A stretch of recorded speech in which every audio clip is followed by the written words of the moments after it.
ఈరోజు వెస్ట్ బెంగాల్లో బీజేపీకి వచ్చిన విజయం గురించి నేను పర్టికులర్గా ఒక ముక్క చెప్పాలనుకుంటున్నాను. మన శరీరంలో గాయమైతే రక్తం పోతూ ఉంటే దిక్కులేని పరిస్థితిలో ఒక పేషెంట్ ఉన్నట్లుగా దేశం ఉంటే ఈరోజు బీజేపీని గెలిపించడం అంటే ఇది ఉట్టి పార్టీ గెలుపు కాదు, ఆ రక్తం ఓడుతున్న భారతదేశానికి ఇవాళ కట్టుకట్టే పరిస్థితి. బీజేపీ విజయం దేశానికి క్షేమానికే అని నేను తెలియజేస్తూ ఉన్నాను.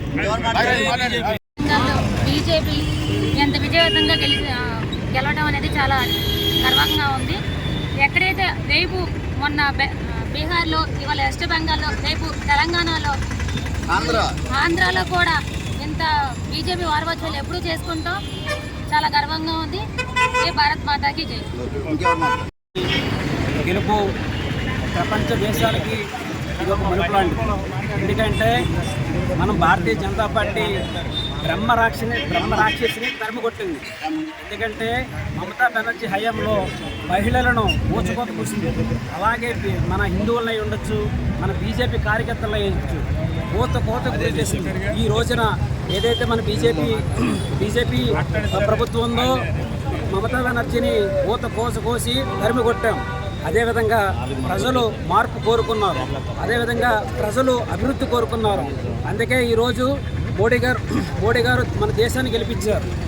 పశ్చిమ బెంగాల్ అనేది ఒక గెలుపు కాదు, ఇది దేశం గెలుపు, ఇది బీజేపీ గెలుపు, ఇది ప్రజల గెలుపు.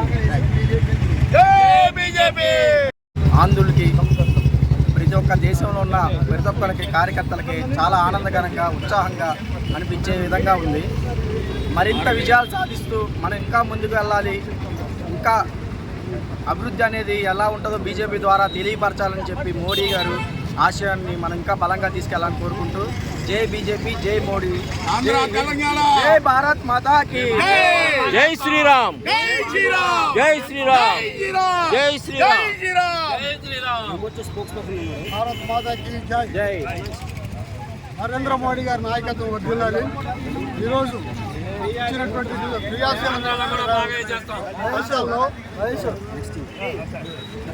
వెస్ట్ బెంగాల్లో భారతీయ జనతా పార్టీ విజయ కేంద్రం ఎగరేయటం అనేది చరిత్రలో ఒక గొప్ప సంఘటన. ముఖ్యంగా మమతా బెనర్జీ నాయకత్వంలో అనేక సంవత్సరాలుగా డికేట్స్గా వెస్ట్ బెంగాల్ ఎటువంటి అభివృద్ధికి నోచుకోకుండా పోయినటువంటి పరిస్థితుల్లో భారతీయ జనతా పార్టీ కైవసం చేసుకోవడం, అక్కడ డబుల్ ఇంజిన్ సర్కారు ఏర్పడటం మనందరూ కూడా సంతోషపడవలసిన విషయం.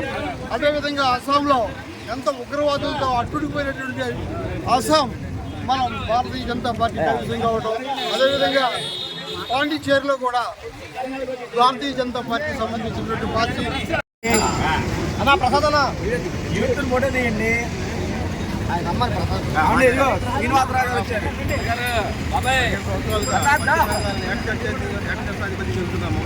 పడగొట్టి మొట్టమొదటిసారిగా పశ్చిమ బెంగాల్లో బీజేపీ జెండా ఎగరేసింది. ఇది పశ్చిమ బెంగాల్ బీజేపీ యొక్క పునాది. ఇది కంటిన్యూ పశ్చిమ బెంగాల్లో బీజేపీ జెండా ఎగురుతూనే ఉంటుంది. దాదాపుగా ఇప్పుడు గెలిచిన ఈ స్టేట్స్తో కలిపి 20 పైగా రాష్ట్రాల్లో దాదాపు బీజేపీ తన జెండా ఎగరవేస్తుంది. భవిష్యత్తులో కూడా ఇంకా అన్ని రాష్ట్రాల్లో బీజేపీ జెండా ఎగరేసే విధంగా మన మోడీ గారి నాయకత్వంలో, అమిత్ షా గారి ఆధ్వర్యంలో మన భారతదేశ ప్రజలు, అలాగే బీజేపీ కార్యకర్తలు, అలాగే ప్రతి రాష్ట్ర ప్రజలు, జిల్లా ప్రజలు కూడా అంతా కృషి చేసి ఈ నాయకత్వాన్ని బలపరుస్తూ అందరికీ మంచి చేస్తారని కోరుకుంటున్నాం. మమతా బెనర్జీ గారిని ఇంటికి పంపించేసాం. అసలు ఏనాడు 15 సంవత్సరాల నుంచి ఎప్పుడు మన బీజేపీ గెలిపిస్తుందా టంగా కొట్టాలని నేను ఈ రోజు అనుకుంటాను. వాళ్ళ కష్టీల ఇంటికి పంపించేసి జై జై బాయ్ బాయ్ బాయ్ అని పెట్టి చెప్తాం. జై జై బీజేపీ. తెలంగాణ, ఆంధ్రాలో కూడా రేపొద్దున బీజేపీ 2 రాష్ట్రాల్లో కూడా, ఆంధ్ర తెలంగాణ కూడా బీజేపీ జై కొట్టాలని. జై జై బీజేపీ. దేశంలో 5 రాష్ట్రాల్లో జరిగినటువంటి ఎన్నికలలో మరి సమాజానికి వ్యతిరేకంగా బంగ్లాదేశ్ యొక్క ఓటర్లను అడ్డం పెట్టుకొని దుష్ట పరిపాలన సాగించినటువంటి మమతా బెనర్జీని ప్రజలు తరిగి కొట్టినటువంటి పరిస్థితి వాళ్ళు చూస్తున్నాం. అదేవిధంగా సనాతన ధర్మాన్ని అంతర్కొస్తానని చెప్పి పలికినటువంటి స్టాలిన్ని మట్టి గర్భించి ఇంటికి పంపించినటువంటి పరిస్థితి కూడా ఇవాళ చూస్తున్నాం. అదేవిధంగా మరి అస్సాంలో ఒక అభివృద్ధికి బార్డర్ రాష్ట్రమైనటువంటి అస్సాంలో అక్కడ ఉన్నటువంటి విదేశీయులు తరిగి కొట్టి ఒక చక్కటి సుపరిపాలన అందించినటువంటి విశ్వశర్మ ఎవరైతే ఉన్నాడో ఆయనకి మళ్ళీ 3వసారి హ్యాట్రిక్ ఇవాళ 3వసారి విజయం అందించినటువంటి ప్రజలకి అభినందనలు తెలియజేస్తున్నాం. అదేవిధంగా మరి పుదుచ్చేరిలో భారతీయ జనతా పార్టీ ఏదైతే ఉందో ఎన్డీఏ మిత్రపక్షాలన్నీ కూడా అక్కడ విజయం సాధించాయి. కేరళలో మేము అడుగుపెట్టాము. అదేవిధంగా మద్రాసులో ఏఐడిఎంకేతో మేము 2వ స్థానంలో ఉన్నాం.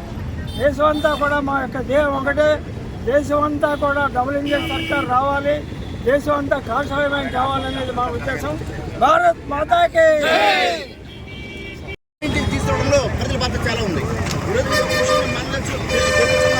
ఈరోజు తమిళనాడులో తీవ్రంగా వ్యతిరేకించే స్టాలిన్, మోడీ గారిని తీవ్రంగా వ్యతిరేకించే స్టాలిన్ వాళ్ళు ఎక్కడ ఉన్నాడు? 3వ ప్లేస్లో ఉన్నాడు. వాళ్ళకు రాజకీయ చరిత్ర ఉంది. చరిత్ర అంతా కూడా భూస్థాపితం చేసేసి వాళ్ళ స్టాలిన్ ప్రభుత్వాన్ని కూలగొట్టి ఇవాళ సనాతన ధర్మాన్ని వ్యతిరేకించిన దానికి ఇవాళ 3 చెల్లించుకున్నాడు వాడు. అలాగే అస్సాంలో చూసాం అనేక రకాల నక్సలిజం కానీ మీకు అనేక రకాల సమస్యల నుంచి సక్సెస్ఫుల్గా గవర్నమెంట్ నడిపి 2వసారి ఇవాళ అస్సలతం చేసుకున్నాం. అలాగే వెస్ట్ బెంగాల్లో బంగ్లాదేశ్ చొరబడ్డారు.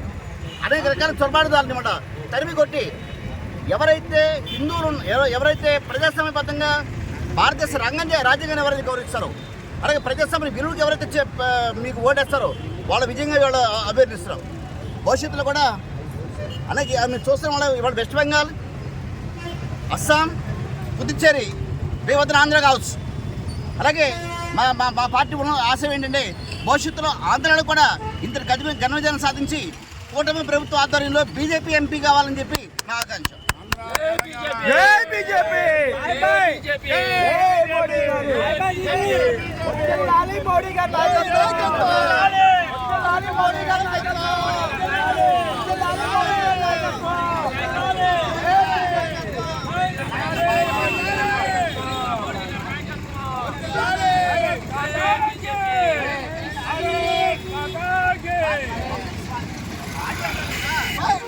ఆడి ఉందని మనం ఏమన్నా ప్రజలకు చెప్పాల్సి వెళ్ళాలి కదా. మహానుభావుడు అటల్ బిహారీ వాజ్పేయి గారు చెప్పారు, మరి చీకట్లు పారదోలుతాయి, సూర్యుడు ఉదయిస్తాడు, కమలం వికసిస్తుంది. వెస్ట్ బెంగాల్లో ఈ రోజున ఏ ఆశయం కోసమైతే ఆ రోజున అటల్ బిహారీ వాజ్పేయి గారు కోరుకున్నారో ఈ రోజున భారతీయ జనతా పార్టీ యొక్క కమలం వికసించడం జరిగింది. చీకట్లు పారదోలింది. బంగ్లాదేశ్ చొరబాటుదారుల్ని పారదోలేటువంటి ప్రభుత్వం వెస్ట్ బెంగాల్లో వచ్చిందని చెప్పడానికి గర్వంగా ఉందని చెప్తున్నారు.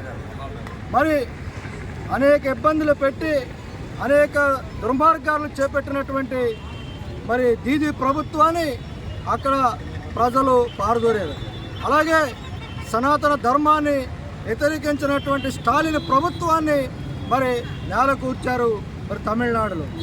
మరి అదే పద్ధతిలో ఉన్నట్లయితే మరి అస్సాంలో పుదుచ్చేరి ఎందుకు జరగలేదంటే భారతీయ జనతా పార్టీని ప్రపంచ దేశాల్లో అన్ని దేశాల్లో ఉన్నా కూడా ఇండియాలో ఉన్నటువంటి అన్ని రాష్ట్రాల్లో కూడా భారతీయ జనతా పార్టీ సర్కార్ కావాలి, కేంద్రంలో రాష్ట్రంలో డబుల్ ఇంజిన్ సర్కార్ కావాలని ప్రజలు కోరుకుంటున్నారనేది రుజువు చేయడానికి కారణం ఈ ఎలక్షన్లే. రాబోయే 2029 ఎలక్షన్లో కూడా Bharatiya Janata party double engine సర్కార్ సాధిస్తుంది. అలాగే కేంద్రంలో రాష్ట్రంలో కూడా ప్రభుత్వాలు స్థాపిస్తుందని చెప్పడానికి నేను గర్విస్తున్నాను. రాబోయే కాలంలో అందరూ కూడా ఆంధ్రాలో కూడా అదే పునరావృతమవుతుందని చెప్పి పత్రికా ముఖంగాను తెలియజేస్తున్నాను. జరిగే అవకాశం అందరికీ కూడా నేను ధన్యవాదాలు తెలియజేస్తూ